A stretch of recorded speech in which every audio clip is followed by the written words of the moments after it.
Good afternoon mga buddy, kumusta sa inyong lahat? At sana'y nasa mabuting kalagayan po tayong lahat. So update lang pala tayo. Andito pala tayo ngayon sa CCP, sa may bus parking area.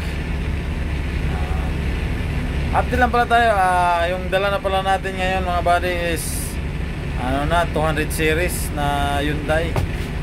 Pinababa na pala ako dun sa dala ko na 725, binigay na sa iba, pinababa na ako.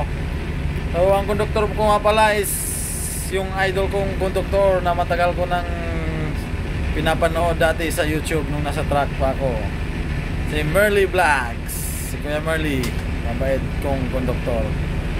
So ito pala yung loob ng 200 series guys. Hyundai ito guys, mga buds. Ayan mga buddy. Ayan yung TV. So ano na to, 49 seater. Although medyo may kalumaan na itong bus na to, kasi dapat na itong bus na ito schedule for rehab na to nung last week. So nagkaroon siya ng trouble na waiting parts. At pinigilan ng ATM namin kasi alanganin na, magsisiso na, kaya siguro ma-rehab to next next year o February, January ganyan, pagkatapos na ng passenger season.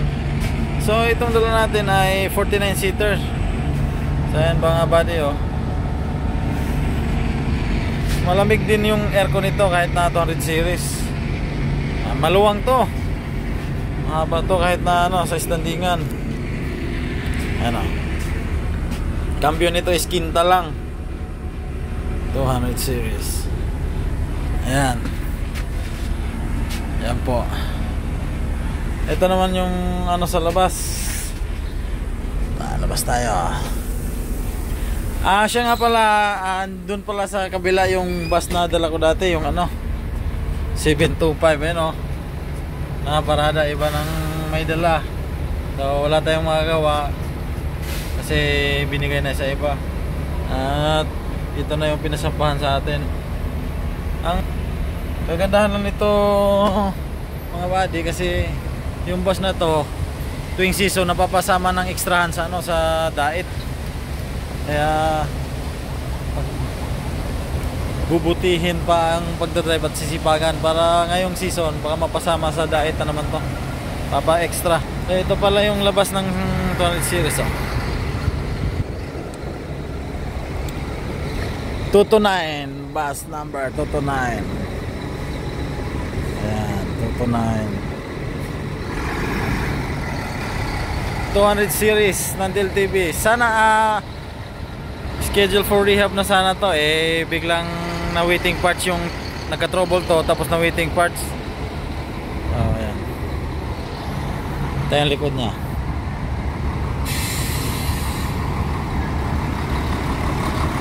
Tama mga buddy, likod niya. CCP daming bus. Doon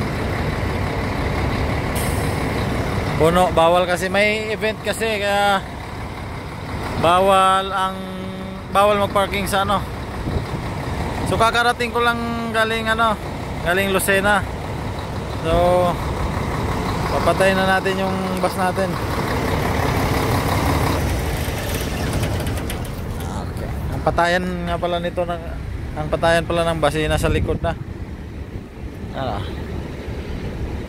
Kasi kinonvert na nila.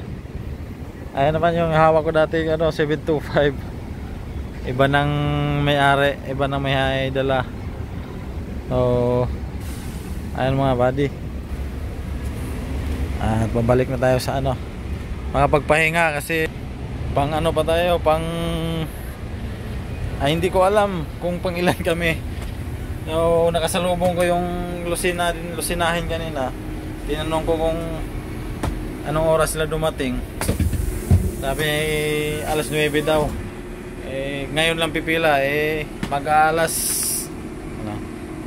4 na ng hapon. So kami ngayon lang dumating, siguro mamaya last trip na kami o pang gabi na kami. Kasi medyo traffic kanina papunta dito. Traffic sa ano, express.